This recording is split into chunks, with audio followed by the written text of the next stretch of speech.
ಮಕ್ಕಳ ಜೊತೆಗೆ ಇಟ್ಕೊಂಡು ಸೇವೆ ಮಾಡಿದ ಈ ಮಹಾನುಭಾವರ ಪರಿಚಯ ಆದದ್ದು ಅದು ನಾನು ಕೊಳ್ಳೇಗಾಲ ತಾಲೂಕು ಅನೂರಲ್ಲಿ ಆ ಗೊಲ್ಗಟ್ಟಿಯಲ್ಲಿ ಈ ಬೆಳಗೆರೆಯಲ್ಲಿ ಈ ವಿಚಿತ್ರಗಳನ್ನ ನೆನೆಸ್ಕೊಂಡ್ರೆ ಇರ್ಬೋದೇನೋ ಒಂಚೂರು ಅದೃಷ್ಟ ಅನ್ನೋದು ಇರ್ಬೋದೇನೋ ಅಂತ ಅನಿಸುತ್ತೆ. ಇಲ್ಲದೇ ಇದ್ದರೆ ಇವರೆಲ್ಲ ನನಗೆ ಭೇಟಿಯಾಗೋದಕ್ಕೆ ಸಾಧ್ಯ ಇಲ್ಲ.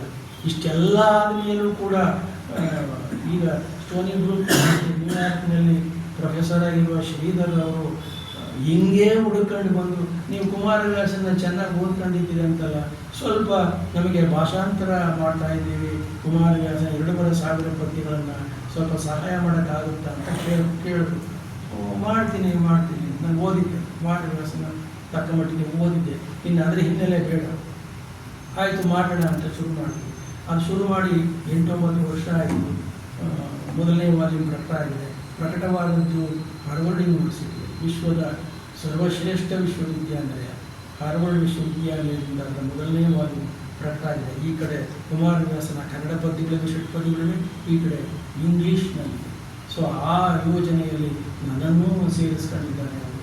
ನನಗೂ ಅವರು ಯಾವ ಪರಿಚಯವೂ ಇರಲಿಲ್ಲ. ಆದರೆ ಓದಿದ್ವಿ ಒಂದೇ ಕಾಲದಲ್ಲಿ ಬ್ಯಾಂಗ್ಳೂರು ಯೂನಿವರ್ಸಿಟಿಯಲ್ಲಿ. ಆದರೆ ಆವಾಗೇನು ಭೇಟಿ ಮಾಡಲಿಲ್ಲ. ಅವರು ಸೆಂಟ್ರಲ್ ಕಾಲೇಜಲ್ಲಿ ಇಂಗ್ಲೀಷ್ ಮುಗಿಸ್ಕೊಂಡ ತಕ್ಷಣ ಅಮೆರಿಕಕ್ಕೆ ಹೋದವರು, ನಾನು ಏನು ಹೋದವರಲ್ಲ.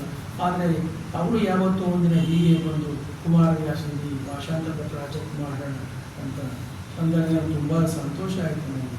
ಅಯ್ಯೋ ನಾನು ದಿನ ಓದುವಂಥ ಒಬ್ಬ ಕವಿಯನ್ನು ಇಂಗ್ಲೀಷ್ ಭಾಷಾಂತರಿಸಿ ಹಾರ್ವರ್ಡ್ ಯೂನಿವರ್ಸಿಟಿ ಪಬ್ಲಿಷ್ ಮಾಡುತ್ತಲ್ಲ ಅಂತ ತುಂಬ ಸಂತೋಷ. ಅದೀಗ ನಡೀತಾ ಇದೆ. ಈಗ 2ನೇ ವಾಲ್ಯೂಮ್ ಕೆಲಸ ನಡೀತಾ ಇದೆ.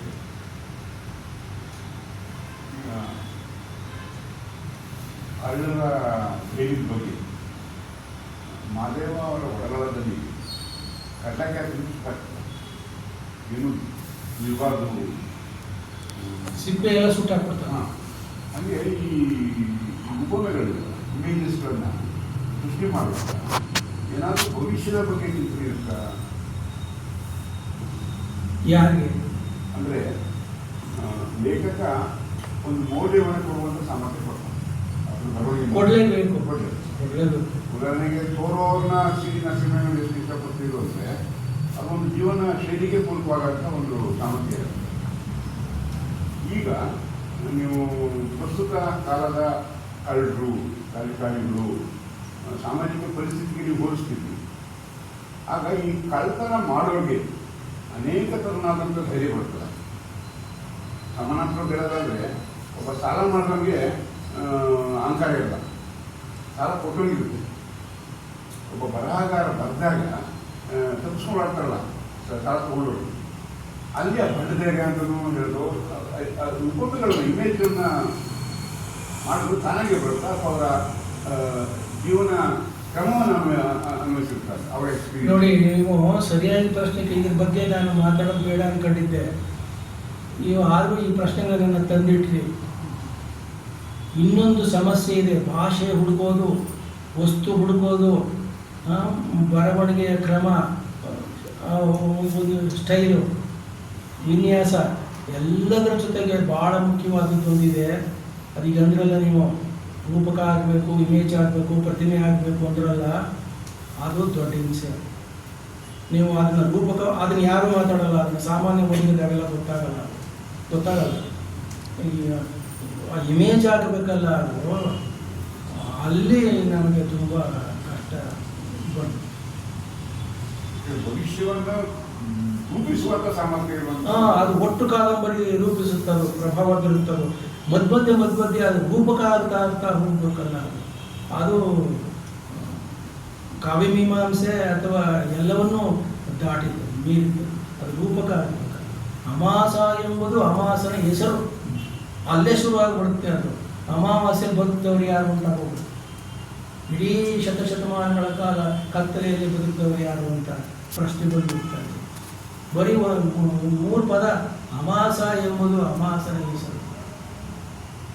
ನೋಡಿ ಅದು ಹೆಂಗಿದೆ, ಅದು ಬರೀ ವಾಕ್ಯ ಅಲ್ಲ. ಅದು ಈ ಕಳ್ಳರುಗಳು, ಈ ಪಾಪ ಈ ಸಮೂಹದವರು ಎಷ್ಟು ಶತಮಾನಗಳಿಂದ ಈ ಕತ್ತಲೆಯಲ್ಲಿ ಬದುಕಿದವರು. ಆಮೇಲೆ ಅವನು ಅವನ ಗುಣಶೇಖರ ಅಂತ ಅನ್ನಿಸ್ಕೊಳ್ಳೋಕೆ ಸಾಧ್ಯವ? ಇಲ್ಲವಲ್ಲ. ಅವನು ಇಂಥದ್ದೇ ಒಂದು ಹೆಸರಿಡ್ಬೇಕು, ಅಮಾಸ ಅಂತಲೇ ಹೆಸರಿಡ್ಬೇಕು. ಇರಲ್ಲ, ಅಮಾಸ ಅಂತ ಕರೆದು ಬಿಟ್ಟಿರ್ತಾರ ಆ ಥರ. ಯಾವನೋ ಒಬ್ಬ ಕಪ್ಪಿದ್ರೆ ಅವನ ಹೆಸರೇ ಹೋಗ್ಬಿಡ್ತಾರೆ, ಕರಿಯ ಅಂತ ಕರೆಯೋದು ಅವನ. ನನ್ನ ಹೆಸರು ಅದು ಅಲ್ಲವೂ ಅಲ್ಲ, ಬೇರೆ ಇನ್ನೇನು ಇತ್ತು, ಅದು ಬೇರೆ ವಿಚಾರ. ಹಳ್ಳಿಲಿ ಎಲ್ಲ ಹಂಗೆ. ಅವನು ಚಿಕ್ಕವನಿದ್ರೆ ಚಿಕ್ಕವನೇ ಅಂತ ಕರೀತಾರೆ, ಎಲ್ಲರಿಗೇನು ದೊಡ್ಡವನೇ ಅಂತ ಕರೀತಾರೆ, ಮಧ್ಯೆ ಇದ್ದವನು ನಡುಕ್ಲವನೇ ಅಂತ ಕರೀತಾರೆ. ಅದು ಅಷ್ಟೇ ಅಲ್ಲ, ಅವನ ಹೆಸರೇ ಮಾಡ್ಕೋಬೇಕು. ಇಲ್ಲಿ ಮಾದೇವ ಎಷ್ಟು ಎಚ್ಚರಿಕೆಯಿಂದ ಬರೀತಾರೆ. ಒಂದೊಂದು ವಾಕ್ಯವನ್ನು 100 ಪುಸ್ತಕ ಬರೆದವರು ಯಾರೂ ಪ್ರಸಿದ್ಧರಲ್ಲ. ಅದೇ ಒಂದು ಕತೆ, ಒಂದೇ ಪುಸ್ತಕ, 2 ಪುಸ್ತಕ ಅವರನ್ನು ಸಾಹಿತ್ಯದ ತುದಿ ತರದಲ್ಲಿ ಇಟ್ಬಿಟ್ಟಿದೆ. ಯಾಕೆ ಅಂದರೆ ಅವರು ಬರೆಯುವ ಒಂದೊಂದು ವಾಕ್ಯವು ಹಿಂಗೇ ಇದೆ. ಸಾಗವನ್ನ ಮನೆ ತನಿಖೆ ಮಾಡಕ್ಕೆ ಬಂದ್ಬಿಟ್ಟು ಸಬ್ ಇನ್ಸ್ಪೆಕ್ಟರ್ ಜೀಪು ಹೋಯ್ತಲ್ಲ, ಓದೋದನ್ನು ಎಷ್ಟು ಕೇರ್ಫುಲ್ಲಾಗಿ ಬರೀತಾರೆ ಅವರು ಅಂತಂದರೆ, ಜೀಪು ಬಿಟ್ಟು ಹೋದ ಧೂಳು ಬೀದಿಯಲ್ಲಿ ಆಡುತ್ತಿತ್ತು. ಯೋಚನೆ ಮಾಡಿ, ಜೀಪು ಬಿಟ್ಟು ಹೋದ ಧೂಳು ಬೀದಿಯಲ್ಲಿ ಆಡುತ್ತಿತ್ತು. ಇನ್ನೂ ಧೂಳುಮಯ, ಇನ್ನೂ ಅವ್ರು ಬದುಕಿದೆಯಲ್ಲ, ಅದು ಇನ್ನೂ ಹಾಗೇ ಇಲ್ಲ, ಅದು ಧೂಳುಮಯ. ಯಾರು ಬಿಟ್ಟು ಹೋದ ಧೂಳು? ಅಧಿಕಾರಸ್ಥರು, ಶ್ರೀಮಂತರು, ಯಾರು ಬೇಕಾದ್ರೂ ಆಗಲಿ. ಎಷ್ಟು ಪವರ್ಫುಲ್ ಆಗಿದೆ ಆ ವಾಕ್ಯ. ಅದು ಎಲ್ಲ ವಾಕ್ಯಗಳು ಹಂಗೆ ಇವೆ ಅವ್ರ ಕಥೆಯಲ್ಲಿ, ಎಲ್ಲ ವಾಕ್ಯಗಳು ಹಂಗೆ ಇವೆ. ಇದನ್ನು ಇಮೇಜ್ ಮಾಡೋದಿದೆಯಲ್ಲ, ಒಂದು ಧೂಳನ್ನು ಇಮೇಜ್ ಮಾಡೋದಿದೆಯಲ್ಲ, ಅಮಾಸ ಅನ್ನೋ ಒಂದು ಪದನ ಇಮೇಜ್ ಮಾಡೋದಿದೆಯಲ್ಲ, ಅದು ಹಿಂಸೆ ಕೆಲಸ. ಅದು ದೀರ್ಘಕಾಲದ ಚಿಂತನೆಯಿಂದ ಮಾತ್ರ ಸಾಧ್ಯ. ಅದು ಯಾರ ಹೊಗಳಿಕೆಯಿಂದಲೂ ಲೇಖಕರಿಗೆ ಅದು ಬರುವುದಿಲ್ಲ. ಅದು ಜೀನಿಯಸ್. ದುಡ್ಡಿ ಕಮಿಷನ್. ಎಷ್ಟು ಚೆನ್ನಾಗಿದೆ ಅದು ದುಡ್ಡಿ ಕಮಿಷನ್.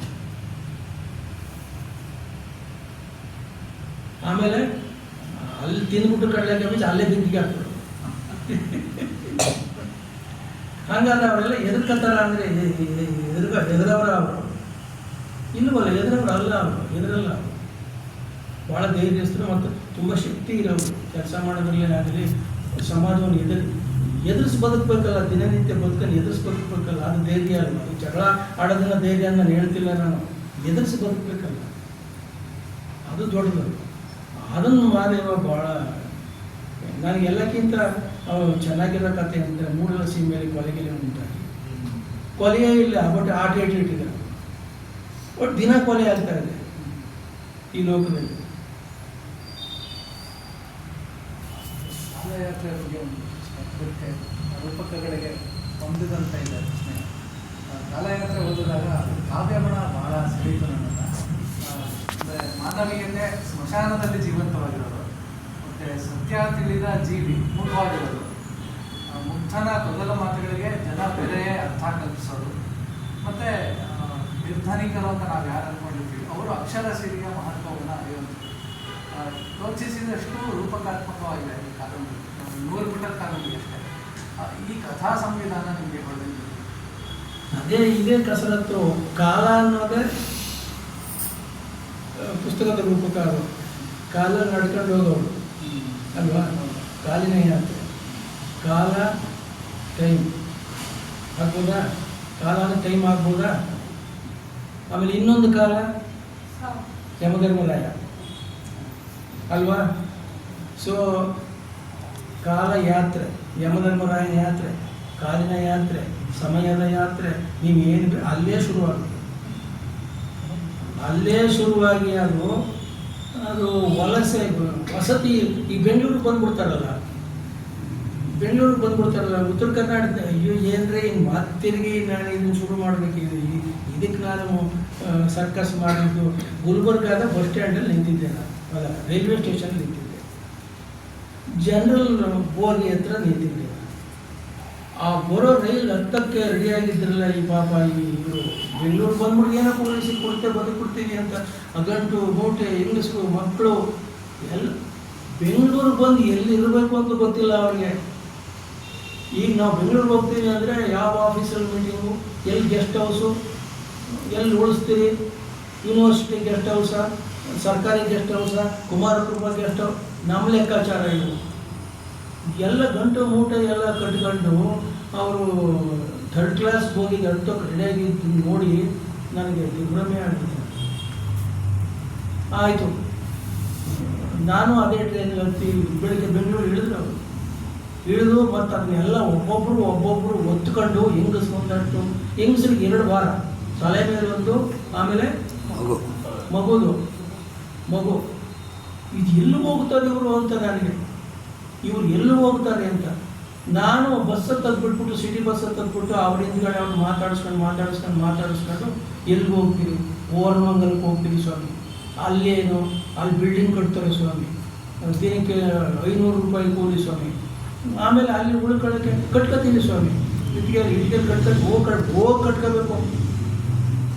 ಇನ್ನು ಶೆಡ್ನ ಬಿಲ್ಡಿಂಗ್ ಪಕ್ಕ ಶೆಡ್ಗಳಿರ್ತಾವಲ್ಲ, ಕಟ್ಕೋತೀವಿ ಸ್ವಾಮಿ, ಅದೇನು ಒಂದೇ ದಿನ. ನಮಗೆ ಮನೆ ಕಟ್ಟಕ್ಕೆ 3 ವರ್ಷ, ಯಾವ ಟೈಲ್ಸ್ ಹಾಕ್ಬೇಕು, ಯಾವ ಇದು ಹಾಕ್ಬೇಕು, RCC ಹೆಂಗಿರ್ಬೇಕು, ಮೇಸ್ತ್ರಿ ಕಟ್ಕೋತೀವಿ ಸ್ವಾಮಿ. ಹೋಗಿ ಲೀಲಾಚಾರ ಹೋಗಿ ಮಾತಾಡ್ಕೊಂಡು ಕೋರಮಂಗಲ ಅಲ್ಲಿ ನಾನು ಹೌದಲ್ಲ, ಇವ್ರು ಕೋರಮಂಗಲಕ್ಕೆ ಹೋಗಿ ಕಟ್ಟೆವರೆಗೂ ಹೆಂಗಸರು ಮಕ್ಕಳೆಲ್ಲ ಮಾಡ್ಕೊಂಡಿರ್ತಾರೆ ಸ್ವಾಮಿ, ಅಲ್ಲೇ ಕಟ್ಟೆ ಏನಾದ್ರು ಇದ್ರೆ ಅಲ್ಲೇ ಇರ್ತಾರೆ ಸ್ವಾಮಿ. ಹಿಂಗೆ ಉದ್ದಕ್ಕೂ ಒಂದೊಂದಾಗಿ ಅವ್ರ ಕತೆ ಹೇಳ್ಕೊಳ್ತಾ ಹೋದ ಹಾಗೆಲ್ಲ ಇವರ ಕಾಲಯಾತ್ರೆ ಎಷ್ಟು ಭಯಂಕರ. ಇವ್ರು ಓದಲ್ವೋ, ಇವ್ರು ಬರೆಯಲ್ವೋ, ಅದೊಂದು ಪ್ರಶ್ನೆ ಅಲ್ವಾ. ಅವರು ಓದಬೇಕು, ಅವರು ಬರೀಬೇಕು, ಉದ್ಧಾರ ಆಗಬೇಕು, ಇದು ಇರಬೇಕಲ್ಲ, ಲೇಖಕನಿಗೆ ಇರಲೇಬೇಕಲ್ಲ. ಅದಕ್ಕೆ ಕೊನೆಯಲ್ಲಿ ಅದನ್ನು ತಂದೆ ಈ ಸಿರಿಯಜ್ಜೆ ನಮ್ಮೆಲ್ಲರಿಗಿಂತಲೂ ವಿದ್ಯಾವಂತೆ. ಅರೆ 8,000 ತ್ರಿಪದಿ ಆಡಿದ್ದಾಳೆ ಅಂತಂದರೆ, ಭೈರಪ್ಪನವ್ರು ನೋಡಿದ್ದಾರೆ ಅಂದರೆ, ರಾಮಾನುಜನವ್ರು ನೋಡಿದ್ದಾರೆ ಅಂದರೆ, ಅವಳು ಭಾಳ ದೊಡ್ಡ ಅಕ್ಷರವಂತೆ. ಯಾಕೆ ಕಡಿಮೆ? ನನಗೆ ಅನ್ನಿಸ್ತು ಇವರು ಇಷ್ಟೆಲ್ಲ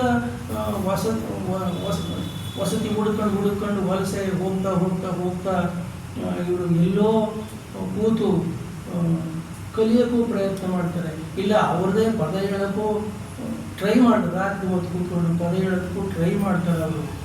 ಅದಿದ್ದೇ ಇದೆ, ಜಾನಪದ ಅಂತ ಒಂದು ಇದ್ದೇ ಇದೆ, ಅವರಲ್ಲಿ ಇದ್ದೇ ಇದೆ, ಕತೆ ಹೇಳೋದು ಇದ್ದೇ ಇದೆ. ನಾನು ಹೇಳ್ತೇನೆ ಕ್ಯಾತ್ಮನ್ ಹೇಳಿ ಗಿರಿಯಾಗಿ ಅಂತ, ಅವನಿಗೆ ವ್ಯವಸಾಯ ಮಾಡ್ಕೊಂಡಿದ್ದವನು, ಅವನು ಸಣ್ಣ ರೈತ. ನಾನು ಅವರ ಊರಿಗೆ ಹೋದೆ ಅಂತ ಗೊತ್ತಾದ ತಕ್ಷಣ ನಾನು ಮನೆ ಬಿಟ್ಟೆ ಓಡೋಗ್ಬಿಟ್ಟೆ. ನಾನು ಆಮೇಲೆ ಯಾರನ್ನೂ ಕಳಿಸಿದ್ರೆ ಯಾಕೆ ಓಡೋದೆ ಅಂತಂದರೆ, ಯಾರೋ ಸಾಲ್ಗಾರ ಬಂದವ್ರೆ ಅಂತ ಓಡೋಗ್ಬಿಟ್ಟೆ ಸ್ವಾಮಿ ಅಂತ. ಇಲ್ಲಪ್ಪ, ಸಾಲ್ಗಾರ ನಿನ್ನೊಳಗೆ ಬಂದಿದ್ದೆ. ಹಾಗೆ ಇವ್ರದ್ದೇ ಆದ ಒಂದು ಸಾಹಿತ್ಯ ಇರುತ್ತೆ, ಅವ್ರ ಜನಪದದಲ್ಲಿ ಇರುತ್ತೆ, ಅವ್ರಿಗೆ ಅದು ಇರುತ್ತೆ. ಹಂಗಾಗಿ ಕೊನೆಗೆ ನಾನು ಆ ಥರ ಸ್ಮಶಾನವೇ ಅದು, ಅವ್ರಿಗೆ ಎಲ್ಲಿ ಬದುಕಿದ್ರಿ ಅದೊಂಥರ ಸ್ಮಶಾನವೇ ಅದು.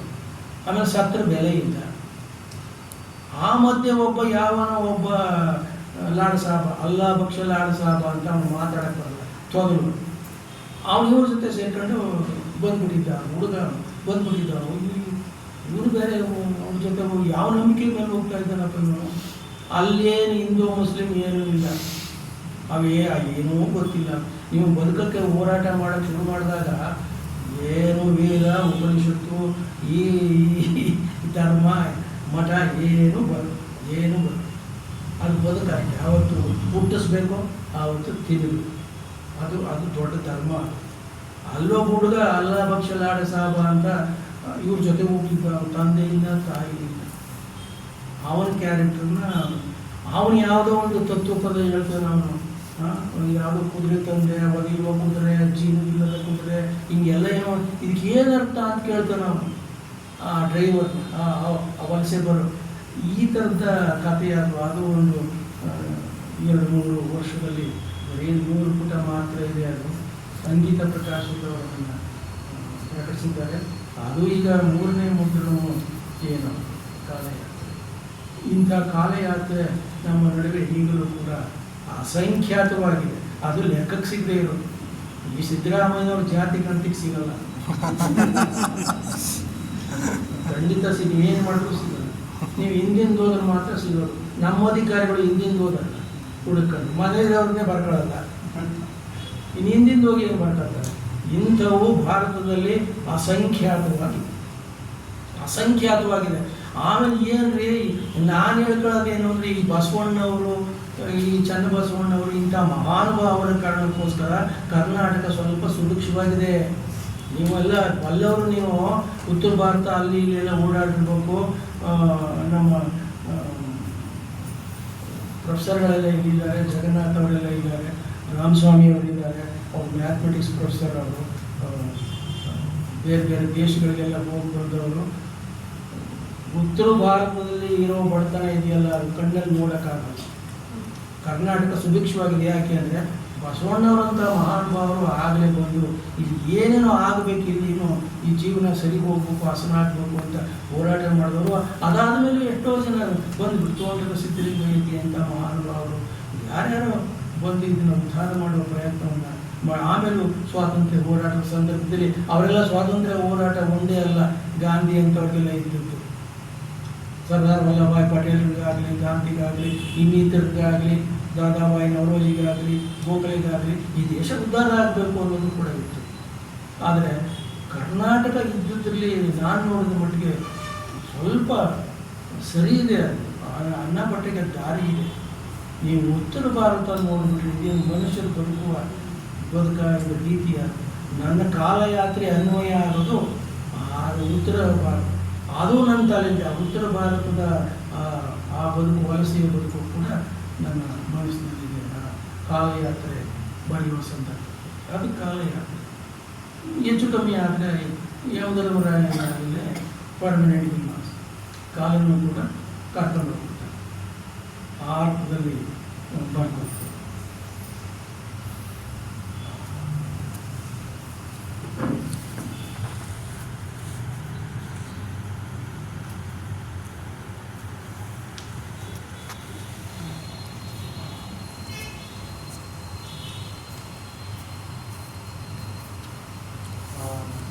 ಇನ್ನು ಈ ಮಾತುಗಳನ್ನ ಕೇಳುತ್ತಾನೆ ಇರೋಣ ಅಂತ ಅನಿಸ್ತಾ ಇದೆ. ಅನಿವಾರ್ಯ ಅನಿಸ್ತಾ ಇದೆ. ನಮ್ಮ ಒಲವಿನ ಕರೆಗೆ ಹೋಗೊಟ್ಟು ನಮಗೆ ಮತ್ತೊಮ್ಮೆ ತುಂಬ ಧನ್ಯವಾದಗಳು.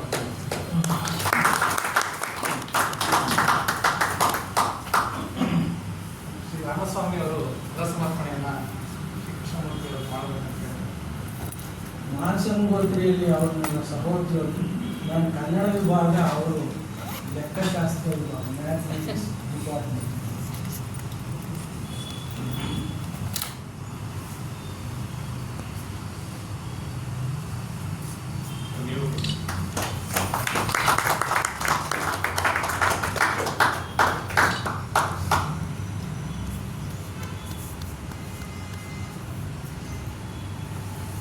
ಎರಡು ಮೂರು ವರ್ಷ ನಿವೃತ್ತಿ ನಂತರ ಚಾಮರಾಜ ನಗರಕ್ಕೆ ದಿನ ಟ್ರೈನ್ನಲ್ಲಿ ನಾನು ಮತ್ತು ಹನ್ನೂರವರು ಹೋಗಿ ಅಲ್ಲಿ ಅದೊಂದು ಪಿ ಜಿ ಸೆಂಟರ್ ಇತ್ತು ಮೈಸೂರಿನ ಎಕ್ಸ್ಟೆನ್ಷನ್, ಅಲ್ಲಿ ಹೋಗಿ ವಾಪಸ್ ಬರ್ತಾ ಇದ್ವಿ ಒಟ್ಟಿಗೆ. ಅವಾಗಲೂ ನಮ್ಮದು ಈ ಥರದ್ದು ಒಂದು ಮಾತುಕತೆ ನಡೀತಾ ಇತ್ತು.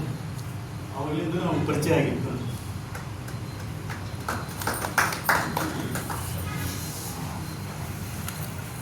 ಮುಂದಿನ ತಿಂಗಳು ಕಡೆ ಭಾನುವಾರ ಎಂದಿನಂತೆ ಇನ್ನೊಬ್ಬ ಸಾಹಿತಿಯೊಂದಿಗೆ ಮಾತುಕತೆ ಇರುತ್ತೆ.